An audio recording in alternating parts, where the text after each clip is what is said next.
Que bagunça. Eu esqueço. Gravar essa pregação que eu vou gravar, né? Eu já posso ir, né? Ai, deixa eu arrumar minha roupa aqui. Você pega minha Bíblia e minha água também, por favor. Vamos nós, né? Vamos lá. Bora, pessoal. O problema é, acho que tem que tirar isso aqui. Aí, melhor sem ela do que com ela. Obrigada. Deixa eu tirar esse negocinho aqui para outro lugar, não tem, né? Obrigada. Maravilha, irmãos. Nós vamos ter mais um momento aqui junto com a Sara. Eu queria que nós orássemos por ela, por nós, por esse momento que nós ouvimos a palavra. Bom ter você com a gente. Bom estar aqui também. Vamos lá. Obrigado, Deus, pelo privilégio de termos a Sara aqui conosco. Obrigado porque podemos ouvir a tua palavra através da vida dela. E assim como o Senhor já fez pela manhã, que mais uma vez o teu Espírito Santo possa falar aos nossos corações. Amém, Senhor. Por favor, Pai. Pelo Senhor. Amém, Jesus. Em nome de Jesus. Amém. Amém. Obrigada. Boa noite, né? Eu espero que todos tenham conseguido descansar um pouquinho, estejam dispostos não só para ouvir a palavra, mas também para a noite, que vai ser longa, né? Vai ser bem longa, pelo que vi. Eu vou tentar ser mais curto, mais breve. Não prometo muita coisa não, tá? Fique alegrinho. Mas vou tentar. Hoje nós vamos passear agora à noite por 3 textos diferentes. E esses 3 textos me surpreenderam. Tá dando um pouquinho de microfone, é isso mesmo? Esses 3 textos me surpreenderam, especialmente quando eu consegui pegar os 3 juntos, né? E foi muito bom para mim. E como nós estamos falando aqui de expandindo ramos e aprofundando raízes, acho que tem a ver também com isso, ver isso na vida de uma pessoa especial. E eu queria dizer que eu estou muito feliz porque o meu vassalo de plantão chegou, né? A melhor parte de mim. É bom demais ter você aqui. Ele que devia estar falando aqui, não eu, né?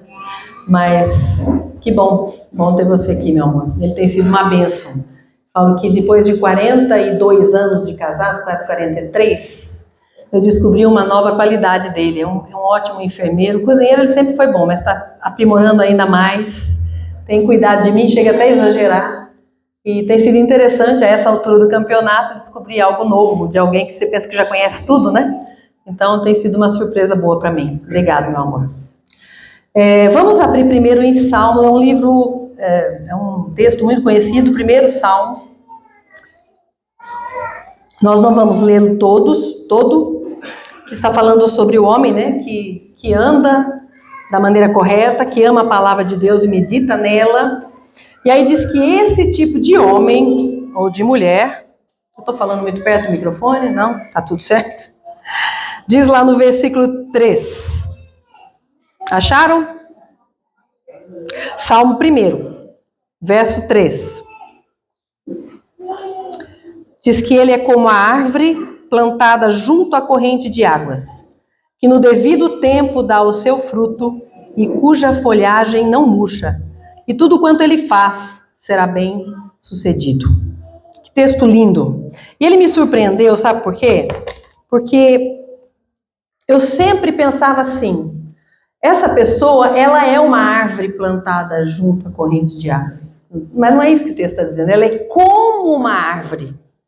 Não significa que ela esteja plantada necessariamente ali, mas ela age como se estivesse plantada ali. E muitas vezes eu penso que nós, como Igreja de Jesus, nesse tempo que estamos vivendo, nós temos tão pouca resistência à aridez, tão pouca resistência à frustração, tão pouca resistência a tantas coisas que são contrárias àquilo que a gente gostaria. E às vezes eu penso que nós não somos árvores, não. Nem individualmente, nem como, não árvores comuns, nós somos bonsais. Porque o bonsai tem uma coisa interessante, o meu irmão que me ensinou isso. Ele gosta muito de fazer bonsais. Todo mundo sabe o que é bonsai aqui, né? Aquelas árvorezinhas anãs. Para ela se tornar anã, você precisa cortar as raízes de profundidade dela. Olha que interessante. E aí ela começa a desenvolver as raízes de sustentação. Porque senão ela não para em pé. Então, quanto mais raiz superficial ela tem, melhor para ela parar em pé. Só que tem um problema, ela não consegue crescer. Ela se atrofia, porque não tem raiz de profundidade. Isso para mim fala muito ao meu coração. Porque muitas vezes nós vivemos uma vida de sustentação. Parece que a gente está de pé. Parece que a gente é uma árvore normal. Mas no fundo falta para nós profundidade. E aí quando vem um momento difícil, quando vem a tempestade, quando vem qualquer coisa que é contraditória àquilo que eu estava esperando, eu não reajo como uma árvore plantada junto à corrente de águas. E eu queria falar hoje sobre uma menina. Esse texto está lá em 2 Reis. Eu não vou ler o texto, tá? Eu vou contar a história. Mas se você quiser acompanhar, 2 Reis, capítulo 5, a partir do versículo 1. É um texto bastante conhecido porque a gente fala muito sobre Naamã e a cura dele. Mas a gente quase nunca fala sobre essa menina. E eu queria que você andasse comigo por essa história. Pensa numa menina, não sei que idade, mas a Bíblia diz menina, eu imagino de 8 anos, 7 anos, sei lá, né? Brincando no seu quintal, numa vila pequena ali em Israel, e de repente, um exército muito poderoso invade aquele lugar e mata muita gente, provavelmente faz o que eles faziam de melhor, né? Eles arrebentavam as grávidas, matavam os idosos, pegavam escravos daqueles que fossem mais fortes. E a Bíblia diz especificamente nesse texto que esta menina foi levada. E foi levada para a casa do cara que provavelmente fez essa bagunça toda, Naamã. Como escrava. Pensa nessa menina. Estava num dia normal e de repente o dia mal passou a ser o normal para ela. Ela vai para a casa do homem que provavelmente foi responsável pela morte da sua família. Provavelmente nunca mais viu a família dela. E ela está ali, vivendo essa realidade totalmente inesperada, totalmente estranha, como escrava, sem vontade, sem voz, num país estranho, numa língua estranha, numa família estranha. E o que se espera de uma pessoa como essa? Nós estamos assistindo uma série que 1923, que mostra uma indígena que ela é tão agredida como se fosse uma escrava mesmo, que ela mata pessoas. Que esse é o natural, né? Quando a gente é ameaçado, a nossa tendência é devolver na mesma moeda. Essa menina, ela sobrevive à aridez de onde ela está. E isso para mim fala muito ao meu coração e eu espero que fale ao seu. Porque muitas vezes nós ficamos esperando o tempo certo, o solo certo, o momento certo, o jeito certo das coisas acontecerem, para nós sermos quem deveríamos ser, dentro das nossas casas, no nosso trabalho, na nossa igreja, onde quer que a gente ande. Essa menina, levada cativa num lugar estranho, servindo uma família que não era família para ela, pelo menos inicialmente não era, ela não reagiu. Ela agiu. Eu acho que essa é a grande diferença de quem tem raiz, quem está plantado no lugar certo. Não necessariamente num lugar. Aliás, aqui não é num lugar. E nós não estamos plantados em lugar nenhum. Nós estamos plantados em Cristo. E quando nós estamos no lugar certo, plantados no lugar certo, a gente age e não reage. E é muito interessante isso. Porque, olha, vamos caminhar comigo aqui um pouquinho. Se você tem aí a Bíblia aberta, se não tem, abra. 2 Reis 5.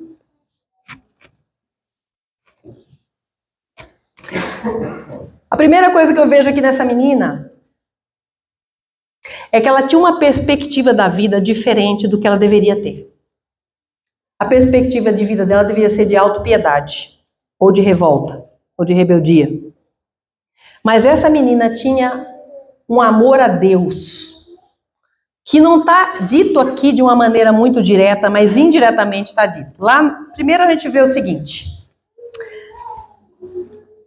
Essa menina, vamos ler, né? Acho que é melhor ler.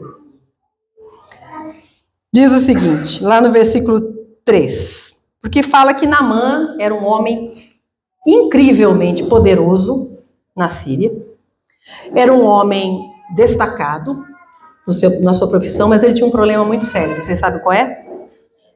Ele era leproso. Isso significava maldição. Eu não sei se para os sírios provavelmente não significasse isso, porque ele tinha todo esse poder. E ele fazia parte, estava na casa, convivendo com as pessoas. Provavelmente na Síria não tinha essa visão de maldição que tinha em Israel. Mas ele estava ali, e aí quando essa menina sabe disso, ela diz o seguinte, ela disse à sua senhora, tomara o meu senhor estivesse diante do profeta que está em Samaria, ele o restauraria da sua lepra.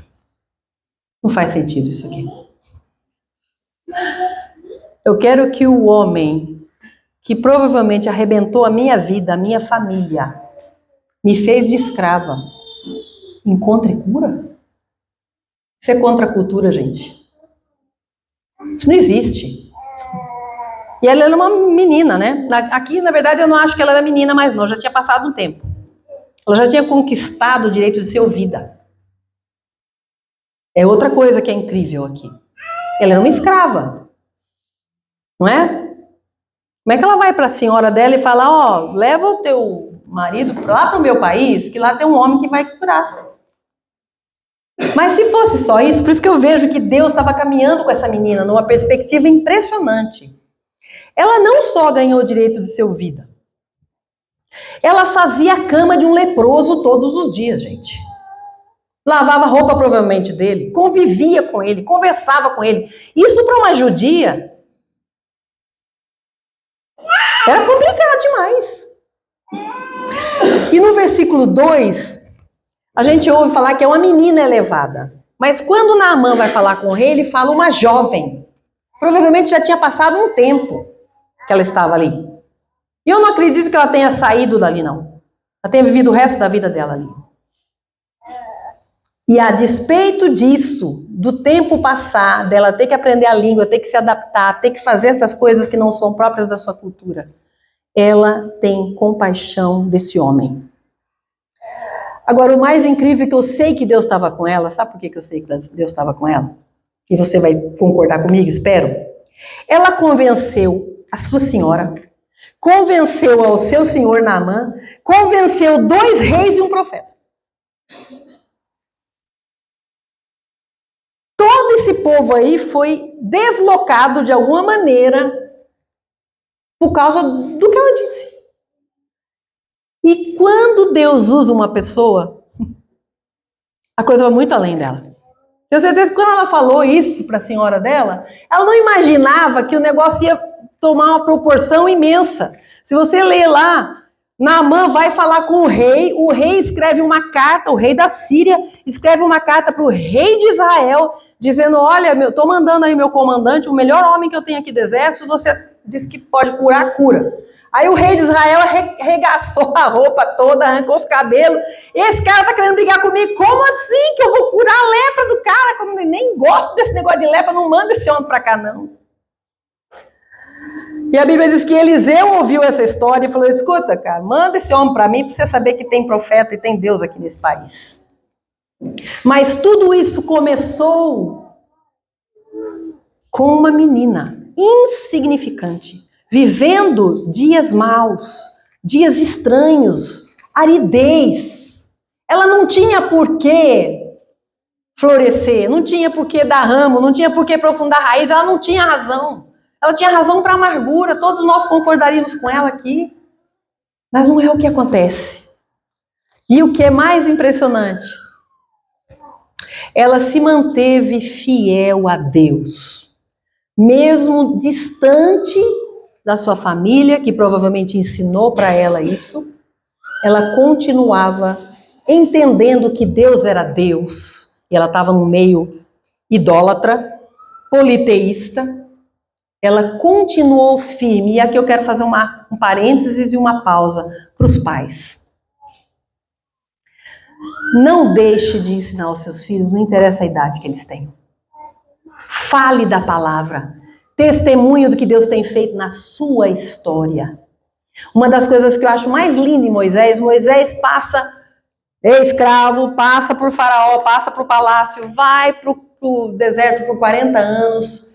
Quando Deus chama Moisés, ele já estava com 80 anos, já estava muito longe do que ele tinha aprendido de Deus. Mas Deus fala para ele, eu sou o Deus de teu pai. E ele sabia quem era. É disso que eu estou falando. Imprimir, encucar o Evangelho de Jesus Cristo na vida dos nossos filhos. Essa menina é a prova concreta de que não interessa onde você estiver. Se você foi contagiado pelo vírus do eterno, você vai responder da maneira correta um dia. Você tem testemunhado, hoje nós testemunhamos um batismo aqui. Gente, o diabo leva a sério um pacto que um pai faz com ele em relação ao filho. E muitas vezes nós tratamos isso aqui como um ritual. É sério. É sério orar com eles e por eles. É sério ler a Bíblia com eles, mas é mais sério ainda marcar o caminho. Porque a Bíblia diz, filhos, não... Como é que é? Não deixem... Esqueci o versículo, deu um branco. Dos marcos. Não removam os marcos antigos que puseram os vossos pais. Qual é o seu trabalho, meu? Marcar o caminho dos nossos filhos. Enquanto eles estão com a gente, eles andam com a gente e veem as marcas. Depois eles vão decidir que caminho eles querem andar, mas o caminho está marcado, eles sabem voltar. Essa menina aqui sabia do Deus de Israel, cria no Deus de Israel porque ela falou dele. E lá em Lucas 4, 27 fala uma coisa que me surpreendeu também. Olha lá. Havia muitos leprosos em Israel nos dias do profeta Eliseu, e nenhum deles foi purificado, exceto Naamã, o sírio. Não existia histórico de gente sendo curada em Israel naquela época. Ainda assim, essa menina creu que Deus podia fazer isso. Uma menina distante da família, distante da igreja, distante do ambiente. Nós temos criado filhos para serem árvores frondosas, independente de onde eles estejam? Ou nós estamos trabalhando muito na sustentação e pouco na profundidade? Nós temos que pensar nisso. Nós somos chamados para viver, estamos nessa fase entre o já e o ainda não. Indiferente disso, gente, nós temos que frutificar. E aí nós vamos para o próximo texto, que para mim fecha isso aqui de maneira maravilhosa. Isaías 58, 11. Isaías 58, 11. Que eu creio que eu olho esse versículo aqui, eu vejo essa menina. E eu quero também me ver e quero ver você na sua história. Olha o que diz. O Senhor te guiará continuamente e fartará a tua alma em jardins maravilhosos, em parques. Sim? Onde? Em lugares. Pode falar aí qual é? Terra ressequida pelo sol. A minha tradução fala lugares áridos, deserto, onde não tem condição de ninguém frutificar. E fortificará até os teus ossos. É minha grande esperança que esses ossos... Amém, amém, irmão. Fortificará até os teus ossos. Aí é lindo, olha, que eu vejo essa menina de uma maneira tão linda isso aqui. Serás nesse lugar árido, gente, nesse lugar seco, sem nenhuma perspectiva de crescimento de qualquer planta. Serás como um jardim regado no meio do deserto. E mais, não para aí não, que foi o caso dela. Ela se tornou alguém que as pessoas olhavam e falavam, não, essa menina está falando coisa séria, vamos ouvir. Um jardim regado. Mas também um manancial, cujas águas nunca faltam. Não servia só para ela. Deus não quer fazer algo só para que você floresça, frutifique e profunde suas raízes. Mas você vai ser fonte de bênção para outros. E essa que é a grande bênção, da gente poder conhecer a Deus em profundidade. Porque Ele vai usar até a sua dor, o seu trauma, o seu medo, as suas angústias, as suas dificuldades, seja elas quais forem, Ele vai usar isso para abençoar outros que às vezes não estão no mesmo estágio que você está. E é impressionante ver uma menina como essa, sozinha, num ambiente hostil, árido, se tornando um jardim regado e mais, fonte de bênção para aquela família. E quantos não foram influenciados quando Naamã voltou curado? Pensa nisso.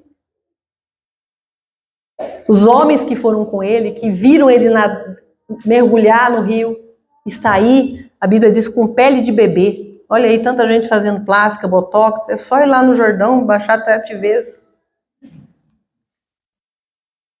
Que bênção isso, gente. Então, não seja uma árvore esperando estar plantada em determinado lugar para poder começar a produzir. A Bíblia diz que nós estamos plantados em Cristo. E eu acho essa coisa linda demais. Que as nossas raízes, nós temos que estar enraizados em Jesus. E Jesus está onde a gente está. Não interessa o que a gente está passando. Não espere boas condições para dar frutos. Ore para que Deus te ajude, para que você se veja nessa condição que essa menina se viu. Como jardim regado e manancial cujas águas jamais faltam.